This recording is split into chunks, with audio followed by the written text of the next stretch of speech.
Baada ya maombi ya mashabiki na wafuatiliaji wa PVP Media Max kuomba DJ Paul arudi tena katika formula yake ya kwanza kuhakikisha kwamba tamthilia hazipoi, basi bwana we, tumerudi tena. Sasa ni bandika bandua, na sisi kama PVP Media Max tunakuomba wewe shabiki yetu wa nguvu ambaye ndio kwanza unajiunga nasi ama ulishajiunga pamoja na sisi, basi unaweza kugusa alama ya kusubscribe, alafu moja kwa moja zitajitokeza chaneli mbili. Shuka katika chaneli ya pili hapo chini, gusa alama ya kusubscribe. Huyo ndio mtu ambaye anasababisha tamthilia hii iweze kusonga kwa kasi, na kwa kitendo cha wewe kufanya hivyo ndivyo ambavyo tamthilia hii itachomoka mwanzo mpaka mwisho siku ya leo vipande 12. Asante sana kwa wote ambao mnafuata maelekezo hayo. Sasa tuende kazi. Msimuliaji anaanza kwa kusema kwamba Lambrari ni miongoni mwa miungu ya Kikorea ambayo ina heshima kubwa sana, lakini siku moja ya ajabu, Lambrari akiwa anapigana na shetani, kwa bahati mbaya alianguka kutokea juu na akaingia ndani ya mwili wa binadamu, na huo mwili wa binadamu alikopo ni mwamba mmoja superstar anayefahamika kama Yang Wu. Jamaa alikuwa akiimba tu basi mpaka watu wanazimia, kwani alikuwa anapendwa sana. Hasa siku ya leo ilikuwa ndio siku ya tamasha, na siku ya leo hii ndio yule mungu alikuwa ameingia ndani ya huu mwili wake. Hasa walianza madensa kupanda stejini. Baada ya hapo, huyo Yang Wu akawa anaitwa kuweza kutumbuiza, lakini jamaa akawa anakataa na kusema kwamba hajui kuimba. Sasa kwa kuwa alikuwa amevaa maiki, kwa bahati mbaya ile sauti ya kwamba sijui kuimba ilisikika kwa mashabiki wote, na hii ikawa ndo habari ya mjini. Meneja aliyoyasikia hata hakuamini macho yake. Kwanza akampigia rais wa hii bendi, kisha akasema kwamba najiuzuru kazi kwa tukio la aibu lililoweza kutokea siku ya leo.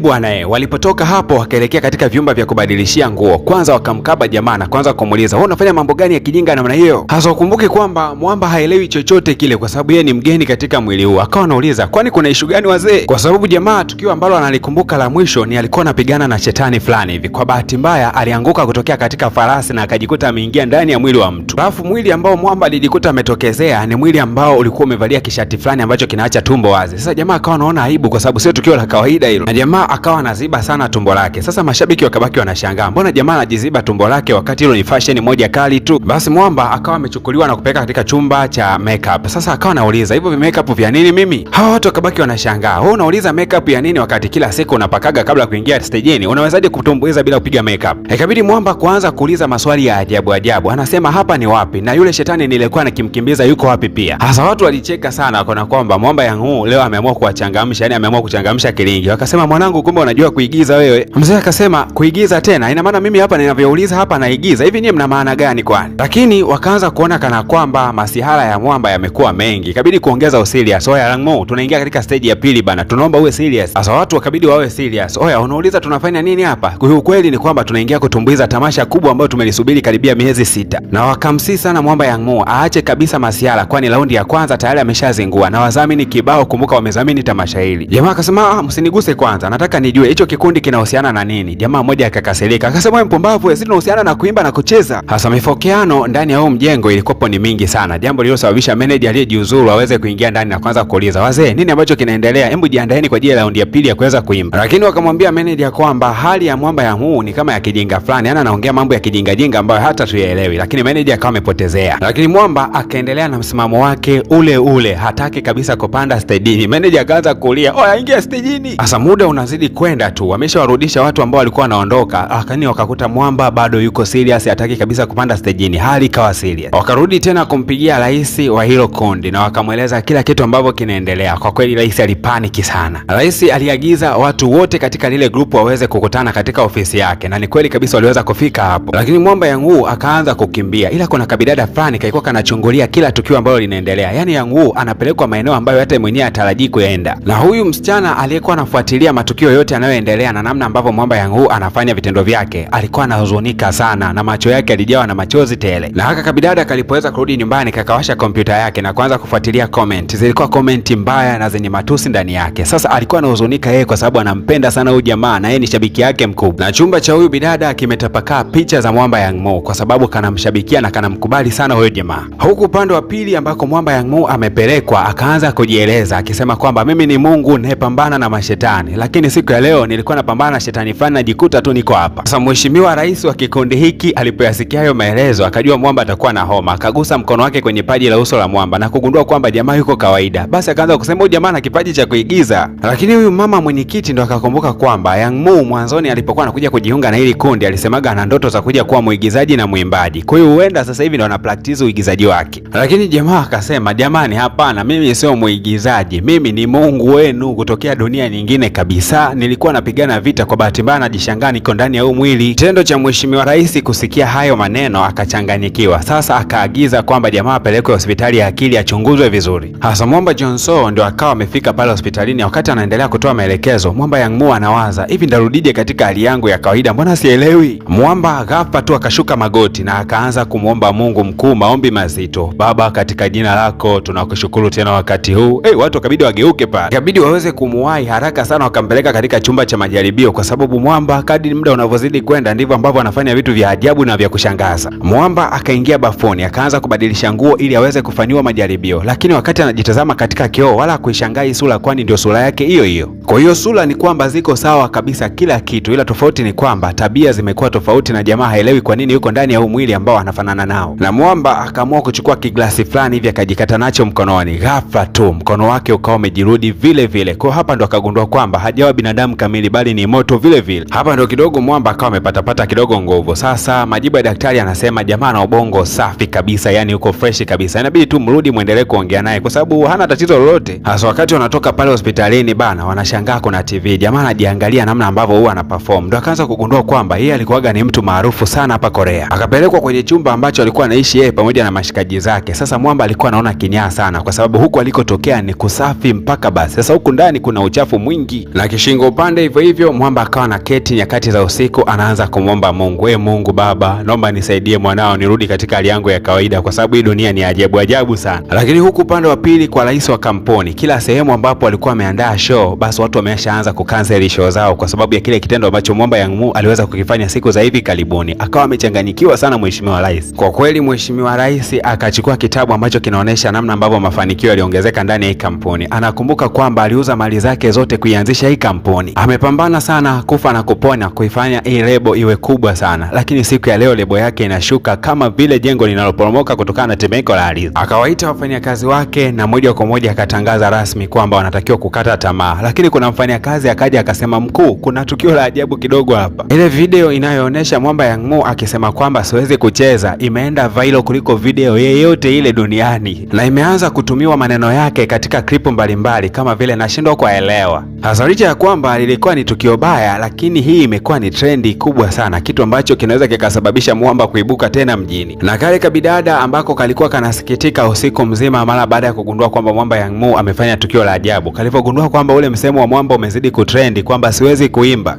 kidogo ndo kakaanza kupata amani kwamba kupitia hayo maneno ambayo Mwamba alikuwa ameongea ametengeneza trendi. Kwa hiyo jamaa anaweza karudi tena kwa kasi stejini. Mheshimiwa Rais namna ambavyo hii kiki imeenda akatangaza kwamba jamani, tunatakiwa kwenda na hii kiki hii hapa ndo pa kuachilia lisonge. Yaani kutokea kwenye matatizo sasa wakajikuta wameingia katika furaha kubwa sana, kwani wanayaona maokoto kwa wingi yanakwenda kutokeza hapa karibuni. Hasa waandishi wa habari kibao tu wakaanza kumfanyia Mwamba interview kwa sababu jamaa na majibu ya ovyo ovyo, wakawa wanapita naye na trendi hiyo hiyo. Kwa hiyo ni kama vile ni mpango wa ofisi kwa sababu Mwamba haelewi nini ambacho kinaendelea. Atakapokuwa najibu ovyo ovyo ndio kiki inazidi kukua. Kwani mmesahau kiki ya dada yetu Zuhura baada ya kusema who is Amanda, baadaye tukashuhudia lisonge linakwenda kutoka. Kwa hizi kiki bana ni vitu vya kawaida hata Bongo anafanya. Hasa wewe jichanganye, semaga kwamba mimi bana ni timu ya mzee Shayo na mwingine awage anasema mimi ni timu ya mzee Koi Mzungu. Mtajikuta mnatengeneza timu za kishamba, wenzenu wako wanapiga msosi pamoja. Hasa Mwamba akawa anatangazwa kwenye mitandao kwamba atakwenda kuhudhuria katika interview moja kubwa sana katika television. Ila kale kabidada ambako ni shabiki yake sana kakawa kamejisikia vibaya kwa sababu kanaamini interviews zinavyozidi kuwa nyingi ndivyo zinavyosababisha mwigizaji ama mwimbaji kushuka kitasnia. Na licha ya kwamba kenyewe ni kamaskini tu na hakana jina lolote lile, lakini kakaelekea katika eneo ambapo interview itakwenda kufanyika. Na Mwamba akiwa ameketi na interview inatakiwa kuanza kufanyika, ghafla tu akashangaa umeme umeanza kutikisika. Na ghafla kila kitu kikawa kimeganda. Baada ya sekunde kadhaa mbele yake mambo yakaendelea kama kawaida. Taarifa ya habari inasema kuwa kuna mlipuko mkali wa volcano. Hasa Mwamba Young Mo akakumbuka kwamba wakati anapambana na yule shetani ilikuwa inakaribia volcano kuweza kulipuka. Kwa hiyo yuko katika maeneo ya jirani sana na huo mlima ambao alikuwa anapigana na huyo shetani. Na Mwamba akakumbuka majukumu yake kwamba anatakiwa kwenda kumdhibiti huyo shetani na anatakiwa arudi katika hali yake ya uhalisia. Sasa haelewi anarudije. Hasa akataka kurudi katika eneo la kwanza kabisa alipokuwa ametokea kwa mara ya kwanza. Akasogea mpaka katika lile eneo la kituo cha television, lakini akawa anazuiliwa kuingia kwa sababu juzi hapa amewazingua sana. Sasa wakati anaendelea kupepesa macho yake katika hayo maeneo, ndo akashtuka ikageuka kana kwamba kuna mtu ambaye alikuwa amevalia nguo nyeupe na macho yake yanawaka. Young-woo akawa naomba sana kuweza kuingia hapa ndani, lakini akawa anazuiliwa. Bidada Kim akawa amekuja pale na kuanza kumwambia, wewe ondoka hapa, huko katika eneo ambalo ulifanya madhara, huwezi kuruhusiwa kuingia hapa, zaidi utavuta tu waandishi wa habari waje kuanza kukupiga picha ukiwa unafanya matukio ya ajabu tena. Alafu jamaa akasema kwamba unajua, mimi sio Young-woo huyo ambaye mnamaanisha, mimi ni mtu mwingine kutokea ulimwengu mwingine na kazi nyingine kabisa. Hii kauli ilipenya ndani ya moyo wa bidada kama mshale. Haamini kabisa kwamba huyu anayemwona mbele yake eti sio Young-woo. Akaona labda jamaa atakuwa amechanganyikiwa.